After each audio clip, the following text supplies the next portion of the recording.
ਰਾਜਕੁਮਾਰ overall ਜਿਹੜੀ situation ਹੈਗੀ ਆ, ਕੁਛ ਕੰਪਨੀਆਂ ਦੇ ਨਾਲ ਗੱਲ ਹੋਈ ਆ ਤੇ ਉਹਨਾਂ ਦੀ ਪੋਜ਼ੀਟਿਵ ਰਿਵਿਊਜ਼ ਹੈਗੇ ਆ ਕਿ ਜਿਹੜਾ ਪਿਛਲੇ ਮਹੀਨੇ ਦੇ ਨਾਲੋਂ ਥੋੜਾ ਬੈਟਰ ਹੋਇਆ ਹੈਗਾ। ਪਰ ਕੁਛ ਇੱਕ ਕੰਪਨੀਜ਼ ਦੇ ਰਿਵਿਊਜ਼ ਹੈਗੇ ਆ ਜਾਂ ਉਹਨਾਂ ਦੀਆਂ ਜਿਹੜੀਆਂ ਫੀਡਬੈਕ ਹੈਗੀ ਆ ਉਹ ਇਹ ਹੈਗੀ ਆ ਕਿ ਸ਼ਿਪਰ ਜਿਹੜਾ ਹੈਗਾ ਆ ਟੋਟਲੀ ਪੇ ਕਰਕੇ ਨਹੀਂ ਰਾਜੀ ਹੈਗਾ। ਸੋ ਕਾਸਟ ਰਿਕਵਰੀ ਵੀ ਜਿਹੜੀ ਆ ਉਹ ਨੈਗੇਟਿਵ ਦੇ ਵਿੱਚ ਹੈਗੀ ਆ। ਸੋ ਕਾਫੀ ਜਿਹੜੀ ਸਿਚੁਏਸ਼ਨ ਹੈਗੀ ਆ ਉਹ ਬਣੀ ਹੋਈ ਆ ਇਸ ਵੇਲੇ। ਸੇਮ ਆਲ ਵਾਲੀ ਡੀਲ ਹੈਗੀ ਆ। ਪਰ ਜਿਹੜੀਆਂ ਕੰਪਨੀਜ਼ ਹੈਗੀਆਂ ਉਹਨਾਂ ਦੇ ਕੋਲ ਹੋਰ ਕੋਈ ਚਾਰਾ ਨਹੀਂ ਬਚ ਰਿਹਾ ਇਸ ਵੇਲੇ ਟੂ ਕੱਟ ਕਾਸਟ, ਜਾਂ ਕਿਸੇ ਤਰ੍ਹਾਂ ਵੀ ਉਹ ਆਪਣੀ ਕਾਸਟ ਜਿਹੜੀ ਆ ਘਟਾਉਣ, ਕਿਸੇ ਤਰ੍ਹਾਂ ਵੀ ਆਪਣਾ ਉਹ ਚਾਹੇ ਉਹ ਆਪਣਾ ਡਰਾਈਵਰ ਪੂਲ ਘੱਟ ਕਰਨ, ਚਾਹੇ ਆਪਣੀ ਇਨਵੈਂਟਰੀ ਘੱਟ ਕਰਨ। ਪਰ ਉੱਥੇ ਹੀ ਰਾਜਕਿਰਨ ਜਿਹੜੀ ਇੱਕ ਸਿਚੁਏਸ਼ਨ ਹੋਰ ਵੀ ਇੰਟਰਸਟਿੰਗ ਜਿਹੜੀ ਬਣ ਰਹੀ ਆ ਔਰ ਬਣੀ ਹੋਈ ਆ ਇਸ ਵੇਲੇ ਕਿ ਜਿੰਨੇ ਵੀ ਡਰਾਈਵਰ ਕੋਈ ਲੇ ਆਫ ਹੋ ਰਿਹਾ ਹੈਗਾ ਜਾਂ ਕੋਈ ਡਰਾਈਵਰ ਕੰਮ ਛੱਡ ਰਿਹਾ ਹੈਗਾ, ਉਹ ਇਹ ਸੋਚ ਦੇ ਨਾਲ ਕਿ ਸੀਜ਼ਨ ਚੱਲਣਾ ਹੈਗਾ, ਫਿਰ ਤੋਂ ਦੁਬਾਰਾ ਤੋਂ ਸਾਰਾ ਕੁਛ ਹੋਣਾ ਹੈਗਾ, ਉਹ ਟਰੱਕ ਜਿਹੜਾ ਬਾਏ ਕਰ ਰਿਹਾ ਹੈਗਾ। ਸੇਮ ਕੰਪਨੀ ਜਿਹੜੀ ਕਿ ਕਾਸਟ ਕਟਿੰਗ ਦੇ ਵਿੱਚ ਇਸ ਵੇਲੇ ਪੂਰੇ ਜ਼ੋਰ ਸ਼ੋਰ ਨਾਲ ਲੱਗੀ, ਉਹਨਾਂ ਦੇ ਨਾਲ ਗੱਲ ਕਰਨ 'ਤੇ ਪਤਾ ਲੱਗਾ ਕਿ ਉਹਨਾਂ ਨੇ ਆਪਣੇ ਜਿਹੜੇ ਆ 2018, 19, 20 ਦੇ ਟਰੱਕ ਜਿਹੜੇ ਸੀਗੇ 5-5 ਲੱਖ ਟਰੱਕ ਚੱਲੇ ਵੇਚੇ ਆ, ਤੇ ਉਹਨਾਂ ਦੇ ਹਾਟ ਕੇਕ ਸਾਨੂੰ ਟਰੱਕ ਬਾਈ ਵਿਕ ਗਏ ਸਾਰੇ। ਸੋ ਕਹਿਣ ਦਾ ਭਾਵ ਇਹ ਆ ਕਿ ਅਲਟੀਮੇਟਲੀ ਜਿਹੜੀ ਜੇ ਇੱਕ ਕੰਪਨੀ ਜਿਹੜੀ ਆ ਉਹ ਕਾਸਟ ਕਟਿੰਗ ਦੇ ਵਿੱਚ ਟਰੱਕ ਵੇਚ ਰਹੀ ਆ, ਟਰੱਕ ਘਟਾ ਰਹੀ ਆ, ਪਰ ਉਧਰਲੇ ਬੰਨੇ ਉਹੀ ਟਰੱਕ ਜਿਹੜੇ ਵਿਕ ਰਹੇ ਆ ਓਨਰ ਆਪਰੇਟਰ ਦੇ ਕੋਲ, ਉਹੀ ਟਰੱਕ ਜਿਹੜੇ ਜਾ ਰਹੇ ਆ, ਉਹਦੇ ਨਾਲ ਕਪੈਸਿਟੀ ਤਾਂ ਫਿਰ ਸਟਿਲ ਉੱਥੇ ਦੀ ਉੱਥੇ ਖੜੀ ਆ। ਸੋ ਪ੍ਰੋਬਲਮ ਇਹ ਆ ਰਹੀ ਆ ਕਿ ਕਪੈਸਿਟੀ ਘਟਣ ਦਾ ਨਾਮ ਨਹੀਂ ਲੈ ਰਹੀ ਹੈਗੀ। ਇਹ ਚੀਜ਼ ਜਿਹੜੀ ਆ ਇਹ ਜਿਹੜੀਆਂ ਵੱਡੀਆਂ ਕੰਪਨੀਆਂ ਜਿੰਨੀਆਂ ਵੀ ਆ, ਜਿਹੜੀਆਂ ਮੀਡੀਓਕਰ ਕੰਪਨੀਆਂ ਹੈਗੀਆਂ ਜਾਂ ਬਿਗਰ ਕੰਪਨੀਜ਼ ਦੇ ਵਿੱਚ ਹੈਗੀਆਂ, ਉਹ ਕੰਪਨੀ ਜਿਹੜੀਆਂ ਆ ਉਹ ਕਿਤੇ ਨਾ ਕਿਤੇ ਕਾਸਟ ਕਟਿੰਗ ਕਰ ਰਹੀਆਂ ਹੈਗੀਆਂ। ਕੋਈ ਡਰਾਈਵਰ ਲੇ ਆਫ ਦੇ ਵਿੱਚ ਹੈਗਾ, ਕੋਈ ਆਪਣੀ ਇਨਵੈਂਟਰੀ ਲੇ ਆਫ ਦੇ ਵਿੱਚ ਹੈਗਾ, ਇਨਵੈਂਟਰੀ ਘਟਾਉਣ ਦੇ ਵਿੱਚ ਹੈਗਾ, ਕਿਸੇ ਨਾ ਕਿਸੇ ਢੰਗ ਤਰੀਕੇ ਨਾਲ ਕਾਸਟ ਕਟਿੰਗ ਟਰਾਈ ਕਰ ਰਹੇ ਹੈਗੇ। ਹੁਣ ਆਪਾਂ ਵੱਡੀਆਂ ਕੰਪਨੀਆਂ ਦਾ ਵੀ ਲੈ ਲਓ, ਅੱਜ ਦਾ ਵੀ ਹੁਣ ਜੇ ਦੇਖੋ ਤਾਂ ਲੈਂਡਸਟਾਰ ਨੂੰ ਵੀ ਸੇਮ ਉਹਨਾਂ ਦਾ ਇਸ ਵੇਲੇ ਹੈਗਾ ਕਿ ਮਤਲਬ ਕਿ ਉਹਨਾਂ ਸਟਿਲ ਵੇਟ ਕਰ ਰਹੇ ਆ ਬਈ ਬ੍ਰੇਕ ਆ ਜਾਵੇ, ਹੈ ਨਾ। ਕਾਵਨੈਂਟ ਦਾ ਵੀ ਜਿਹੜਾ ਆ ਫਸਟ ਕੁਆਟਰ ਜਿਹੜਾ ਆ ਉਹ ਚੈਲੰਜਿੰਗ ਰਿਹਾ ਆ। ਨਾਈਟ ਸਵਿਫਟ ਕਾਸਟ ਕਟਿੰਗ ਕਰ ਰਹੇ ਆ, ਠੀਕ ਹੈ ਨਾ। ਓਲਡ ਡੋਮੀਨੀਅਨ ਨੇ ਫਸਟ ਕੁਆਟਰ ਦੀ ਅਰਨਿੰਗਸ ਮੀਟ ਕੀਤੀ ਆ, ਪਰ ਸਟਿਲ ਉਹਨਾਂ ਦਾ ਸਟਾਕ ਜਿਹੜਾ ਫਾਲ ਬੈਕ ਹੋਇਆ ਹੈ।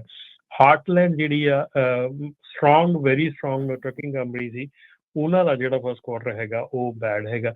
ਸੋ ਬੇਸਿਕਲੀ ਜਿੰਨੀਆਂ ਵੀ ਇਸ ਵੇਲੇ ਟਰੱਕਿੰਗ ਕੰਪਨੀਜ਼ ਹੈਗੀਆਂ ਉਹਨਾਂ ਦੇ ਵਿੱਚ ਇਹ ਮਤਲਬ ਕਿ ਨੋਰਮਲ ਹੈਗਾ ਕਾਸਟ ਕਟਿੰਗ ਦਾ।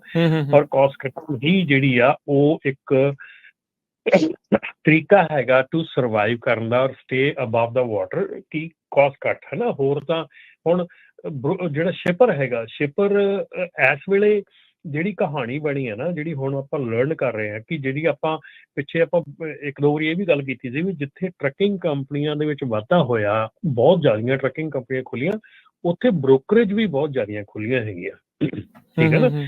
ਜਦੋਂ ਸ਼ਿਪਰ ਦੇ ਕੋਲ ਤੁਸੀਂ ਲੋਡ ਲੈਣ ਲਈ ਜਾਂਦੇ ਆ ਤੇ ਸ਼ਿਪਰ ਦੇ ਕੋਲੋਂ ਉੱਥੇ ਹੀ ਟਰੱਕਿੰਗ ਕੰਪਨੀ ਲੋਡ ਲੈ ਰਹੀ ਆ, ਬਿਡ ਕਰ ਰਹੀ ਆ, ਉੱਥੇ ਹੀ ਬ੍ਰੋਕਰ ਬਿਡ ਕਰ ਰਿਹਾ ਨਾਲ ਦੇ ਨਾਲ ਉਸ ਲੋਡ ਦੇ ਲਈ। ਸੋ ਜਿਹੜਾ ਉੱਥੇ ਕੰਪੀਟੀਸ਼ਨ ਹੈਗਾ ਉਹ ਫੀਅਰਸ ਕੰਪੀਟੀਸ਼ਨ ਚੱਲ ਰਿਹਾ ਹੈਗਾ ਕਿ ਜਿਹਦੇ ਵਿੱਚ ਰੇਟ ਡ੍ਰੌਪ ਕਰ ਕਰਕੇ ਲੋਡ ਲਏ ਜਾ ਰਹੇ ਆ, ਔਰ ਉਹ ਅਲਟੀਮੇਟਲੀ ਕਿਤੇ ਨਾ ਕਿਤੇ ਆਪਣੀ ਟਰੱਕਿੰਗ ਇੰਡਸਟਰੀ ਨੂੰ ਹੀ ਹਰਟ ਕਰ ਰਿਹਾ। ਜੀ, ਅੱਜ ਅਮਰੀਕਨ ਟਰੱਕਿੰਗ ਐਸੋਸੀਏਸ਼ਨ ਨੇ ਇਹ ਵੀ ਦੱਸਿਆ ਹੈ ਕਿ ਜਿਹੜਾ ਟਨੇਜ ਇੰਡੈਕਸ ਆ ਉਹ 2% ਡਾਊਨ ਗਿਆ। ਫੋਰ ਹਾਈ ਟਰੱਕ ਟਨੇਜ ਇੰਡੈਕਸ ਆ ਮਾਰਚ ਮਹੀਨੇ ਦੇ ਵਿੱਚ, ਫਰਵਰੀ ਦੇ ਵਿੱਚ ਇਹ 4% ਅਪ ਗਿਆ ਸੀ, ਮਾਰਚ ਵਿੱਚ 2% ਡਾਊਨ ਚਲਾ ਗਿਆ ਹੈਗਾ। ATA ਦੇ ਚੀਫ ਇਕੋਨੋਮਿਸਟ ਬੌਬ ਕੈਸਟੈਲੋ ਉਹਨਾਂ ਨੇ ਇਹ ਕਿਹਾ ਵੀ ਜਿਹੜਾ ਫਰੇਟ ਵੋਲੀਅਮ ਆ ਉਹ ਹਜੇ ਵੀ ਲੈਕਲਸਟਰ ਆ, ਹਜੇ ਵੀ ਮਤਲਬ ਘੱਟ ਹੀ ਹੈਗਾ ਆ। ਤੇ ਫਸਟ ਕੁਆਰਟਰ ਦੇ ਵਿੱਚ ਫਰੇਟ ਰਿਸੈਸ਼ਨ ਇੱਦਾਂ ਹੀ ਚੱਲ ਰਿਹਾ ਹੈਗਾ। ਪਹਿਲੇ 3 ਮਹੀਨਿਆਂ ਦੇ ਵਿੱਚ ਕੋਈ ਬਾਹਲੀ ਜਿਹੜੀ ਕੰਡੀਸ਼ਨ ਗੁੱਡ ਨਹੀਂ ਰਹੀ। ਆਉਣ ਵਾਲੇ ਸਮੇਂ 'ਚ ਵੀ ਕੁਛ ਮਹੀਨੇ ਹਜੇ ਇੱਦਾਂ ਹੀ ਲੱਗ ਸਕਦੇ ਹੈਗੇ ਆ। ਤੇ ਨਾਲ ਹੀ ਇਸ ਤੋਂ ਪਹਿਲਾਂ ਆਪਾਂ ਕਾਲਸ ਲੈਣੀਆਂ ਵੀ ਸ਼ੁਰੂ ਕਰੀਏ। ਸਰੋਤੋ ਤੁਸੀਂ ਕਾਲਸ ਵੀ ਕਰ ਸਕਦੇ ਹੋ ਜੇ ਤੁਹਾਡਾ ਕੋਈ ਸਵਾਲ ਆ ਟਰੱਕਿੰਗ ਬਾਰੇ ਜਾਂ ਕੋਈ ਵਿਚਾਰ ਸ਼ੇਅਰ ਕਰਨਾ ਆ ਜੋ ਸਥਿਤੀ ਆ ਤਾਂ ਉਹਦੇ ਲਈ ਤੁਸੀਂ ਕਾਲ ਕਰ ਸਕਦੇ ਹੋ ਨੰਬਰ 408-272-5200 4082725200 ਦੇ ਉੱਤੇ ਤੁਸੀਂ ਜਿਹੜਾ ਉਹ ਕਾਲ ਕਰ ਸਕਦੇ ਹੈਗੇ ਆ। ਜਿਹੜੀ ਆਪਣੀ ਕੈਲੀਫੋਰਨੀਆ ਦੀ ਪ੍ਰੋਡਿਊਸ ਮਾਰਕੀਟ ਆ ਉਹਨੂੰ ਲੈ ਕੇ ਕਿੱਦਾਂ ਚੱਲ ਰਿਹਾ ਆ? ਉਹ ਠੀਕ ਆ, ਗੁੱਡ ਆ? ਥੋੜੀ ਜੀ ਸਟੇਬਲ ਹੋਈ ਆ ਰਾਜਕਰਨ, ਮੈਂ ਇਹ ਨਹੀਂ ਕਹਿੰਦਾ ਕਿ ਬਿਲਕੁਲ ਵੈਸੇ ਹੀ ਹੈਗੀ, ਥੋੜੀ ਸਟੇਬਲ ਹੋਈ ਆ, ਪਰ ਸਟਿਲ ਆਪਾਂ ਜਿੱਦਾਂ ਮੌਸਮ ਅੱਜ ਦੀ ਤਰੀਕ ਦੇ ਵਿੱਚ ਦੇਖ ਰਹੇ ਹੈਗੇ ਆ, ਸਟਿਲ ਮੌਸਮ ਦੇ ਵਿੱਚ ਕਾਫੀ ਪ੍ਰੋਬਲਮਸ ਠੰਡ ਹੈਗੀਆਂ। ਹੈਗੀ ਆ। ਅੱਜ ਮੌਸਮ ਜਿਹੜਾ ਹੈਗਾ ਠੰਡਾ ਹੈਗਾ, ਔਰ ਸਿਚੁਏਸ਼ਨਸ ਐਂਡ ਇਸ਼ੂਜ਼ ਜਿਹੜੇ ਆ ਉਹ ਸਟਿਲ ਖੜੇ ਹੋਏ ਆ, ਕਿਉਂਕਿ ਪ੍ਰੋਡਿਊਸ ਨੂੰ ਪੱਕਣ ਦੇ ਲਈ, ਸਾਰਾ ਕੁਝ ਹੋਣ ਦੇ ਲਈ ਇਹਦੀ ਗਰਮੀ ਚਾਹੀਦੀ ਆ, ਔਰ ਉਹ ਜਿਹੜੀ ਗਰਮੀ ਆ ਉਹ ਸ਼ਾਇਦ ਆ ਨਹੀਂ ਰਹੀ ਇਸ ਵੇਲੇ। ਸੋ ਇਸ ਕਰਕੇ ਵੇਟ ਕਰ ਰਹੇ ਆ, ਪਰ ਡੈਫੀਨੇਟਲੀ ਜਿਹੜਾ ਜਨਵਰੀ ਫਰਵਰੀ ਨਾਲੋਂ ਤਾਂ ਬੈਟਰ ਹੋਇਆ ਥੋੜਾ, ਪਰ ਸਟਿਲ ਨੀਡ ਲਾਟ ਮੋਰ। ਜੀ, ਤੇ ਆਪਣੇ ਨਾਲ ਕਾਲਰਸ ਵੀ ਜੁੜ ਰਹੇ ਹੋ, ਵੀ ਆਪਣੇ ਵਿਚਾਰ ਸਾਂਝੇ ਕਰਨੇ ਚਾਹੁੰਦੇ ਆ ਤੇ ਟਰੱਕਿੰਗ ਬਾਰੇ ਕੋਈ ਕੁਐਸਚਨ ਕਾਲ ਕਰ ਸਕਦੇ ਹੋ 408-272-5200 4082725200। ਬੌਬੀ,